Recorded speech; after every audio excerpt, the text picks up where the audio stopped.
নির্বাচন আমাদেরকে শিখাইতে আইসেন না, ঠিক আছে? আমি নিজে একজন ভিপি ক্যান্ডিডেট হয়ে আমাকে ঢুকতে দেয় না, একটা কেন্দ্র ঢুকতে দেয় নাই। ছাত্র শিবিরের ভিপি ক্যান্ডিডেট যেখানে ভোট গণনা করা হচ্ছে সেখানে ঘুরে বেড়াচ্ছে। এই যে এলইডি স্ক্রিন বন্ধ করা, ভিতরে ওনারা কি করতেছেন আপনারা জানেন? ওনারা যে ওইখানে ব্যালটে বাক্সে আবার ভোট ঢুকাইতেছি কিনা এটা আমরা জানি।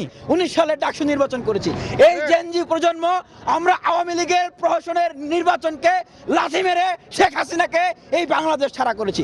নির্বাচনের পলিসি, রাজনীতির পলিসি আমাদেরকে শিখাইতে আসেন না। এটা কি কোনো নির্বাচন নাকি এটা কোনো তামাশা?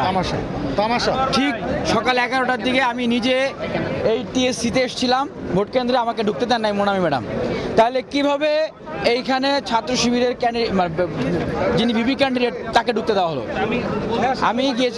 আমি গিয়েছিলাম আপনার সুইমিং পুলের, সেইখানে আমাকে ঢুকতে দেন নাই মামুন স্যার। কেন ঢুকতে দেন নাই? এখন এসএম হলের যে ভোট কারচুপি হয়েছে সেখানে শিক্ষার্থীরা প্রতিবাদ করছে। আমি গিয়েছিলাম টিচার্স ক্লাবে, যখন শিক্ষার্থীরা ভোট দেয় তখন আমাকে সেখানে ঢুকতে দেওয়া হয় নাই।